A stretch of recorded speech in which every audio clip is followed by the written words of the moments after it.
Semua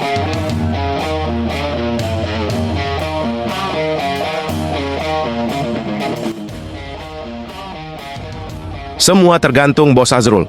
Persebaya harus rombak manajemen, semua demi kebaikan tim ini. Edu out menggema, batas sabar bonek menipis jelang derby panas. Edu out kembali menggema di tribun bonek pada menit-menit akhir laga Persik Kediri versus Persebaya Surabaya di Stadion Gelora Joko Samudro. Suara itu makin lantang saat peluit panjang berbunyi, seolah menjadi penanda jelas kesabaran pendukung Persebaya Surabaya mendekati batasnya, terutama menjelang laga bergengsi melawan rival abadi Arema FC. Pertandingan pekan ke-12 Super League itu sebenarnya berjalan cukup terbuka sejak awal. Baik Persik maupun Persebaya Surabaya sama-sama menunjukkan intensitas tinggi meski penyelesaian akhir menjadi masalah utama di babak pertama. Laga berjalan keras dan ketat di lini tengah. 2 kartu kuning keluar untuk Persik lewat Krisna Bayu Oto Kartika pada menit ke-15 dan Francisco Pereira Carneiro menit ke-27, menandakan tingginya intensitas permainan. Persebaya Surabaya juga tidak lepas dari tekanan dan permainan disiplin Persik. Bruno Moreira Soares diganjar kartu kuning pada menit ke-42, menjadi penutup dari babak pertama yang berakhir 0-0 dan jauh dari kata nyaman bagi kubu tamu.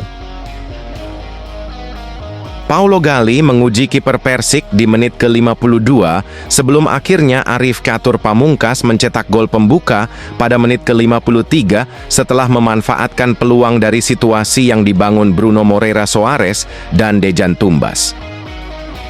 Gol tersebut sempat membangkitkan harapan bonek yang hadir langsung maupun yang menyaksikan dari rumah. Situasi semakin rumit bagi Persebaya Surabaya ketika Francisco Israel Rivera Davalos menerima kartu merah pada menit ke-75. Serangan bertubi-tubi Persik hadir pada menit-menit akhir. Jose Enrique, Telmo Castanheira, dan Imanol Garcia bergantian melepas tembakan, namun Andika Ramadhani tampil gemilang menjaga skor tetap imbang 1-1 hingga laga selesai. Hasil imbang ini terasa seperti kekalahan bagi bonek yang menuntut peningkatan performa dari tim kesayangan mereka. Komentar pedas bermunculan, terutama terkait keputusan pelatih Eduardo Perez dan ketidakmampuan Persebaya Surabaya menjaga konsistensi setelah unggul lebih dulu. Next match jadi batas kesabaran bonek. Bersiaplah wahai manajemen kepala batu. Pertandingan berikutnya bukan laga biasa. Persebaya Surabaya akan berhadapan dengan Arema FC, laga yang selalu syarat gengsi, emosi, dan harga diri sepak bola Jawa Timur. Bonek menilai laga itu bukan sekadar soal 3 poin. Mereka menjadikannya sebagai tolok ukur arah tim, mentalitas pemain, serta kapasitas pelatih dalam memimpin klub sebesar Persebaya Surabaya. Tekanan untuk Eduardo Perez pun semakin nyata. Jika performa tidak mengalami perbaikan saat menghadapi Arema, tuntutan perubahan di kursi pelatih kemungkinan besar akan muncul semakin kuat. Pemain belakang Persebaya Surabaya Leo Lelis dipastikan absen saat Persebaya Surabaya melakoni laga kontra Persik Kediri di Gresik. Leo Lelis absen akibat sanksi tambahan dari Komdis PSSI. Absennya bek asal Brasil ini menjadi pukulan besar bagi lini belakang Bajul Ijo. Hukuman ini merupakan buntut dari kartu merah langsung yang diterimanya saat menghadapi PSBS Biak. Dalam sidang Komdis tertanggal 30 Oktober 2025, Lelis dinilai melakukan pelanggaran serius berupa tackle keras yang dianggap membahayakan lawan. Akibatnya, ia tidak hanya dilarang tampil dalam 1 laga, tetapi mendapat tambahan larangan bermain selama 2 pertandingan, serta denda sebesar 10 juta. Artinya Lelis sudah absen saat Persebaya menghadapi Persis Solo dan juga dipastikan tidak bisa tampil melawan Persik Kediri. Bahkan, larangan ini berlanjut hingga pekan ke-13 saat Bajul Ijo bertemu Arema FC dalam laga klasik penuh rivalitas. Banyak supporter menilai hukuman tersebut terlalu berat, mengingat intensitas laga dan situasi saat pelanggaran terjadi. Namun, keputusan Komdis sudah final. Persebaya harus segera menyesuaikan strategi. Nama-nama seperti Mikael Tata dan Rahmat Irianto kemungkinan besar akan mengisi kekosongan yang ditinggalkan Lelis. Persebaya sendiri baru saja memutus tren negatif dengan kemenangan atas Persis Solo. Francisco Rivera dan Mihailo Perovic mencetak gol, sementara Hernando Ari tampil gemilang di bawah Mistar.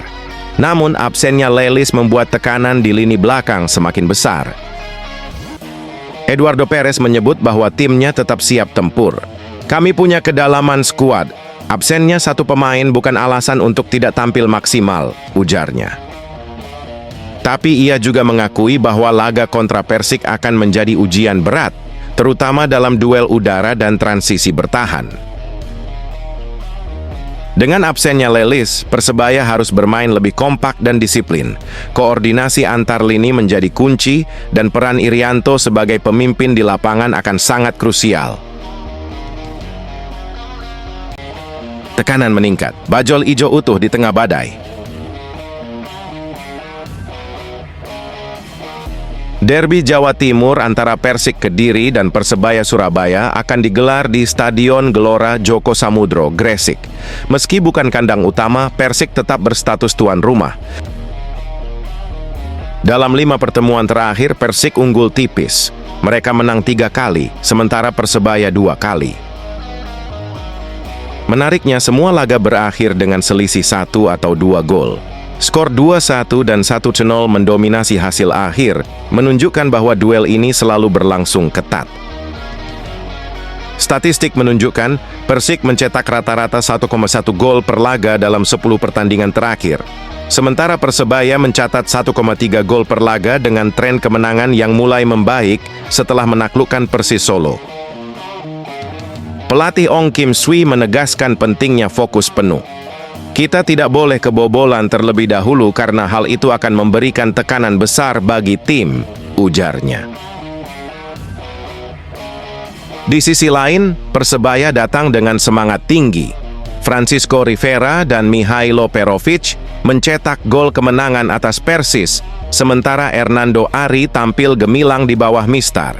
Rahmat Irianto juga menunjukkan kepemimpinan luar biasa di lini tengah. Persebaya mengandalkan Rivera sebagai motor serangan dan Hernando Ari sebagai benteng terakhir. Rivera tetap tersedia untuk laga ini dan Hernando mencatat 4 penyelamatan krusial di laga sebelumnya. "Kondisi pemain sangat bagus. Kami memulihkan semua pemain dengan cara yang tepat," kata pelatih Persebaya Eduardo Perez. Melihat tren skor dan performa kedua tim, prediksi paling realistis adalah Persik Kediri 2-1 Persebaya Surabaya.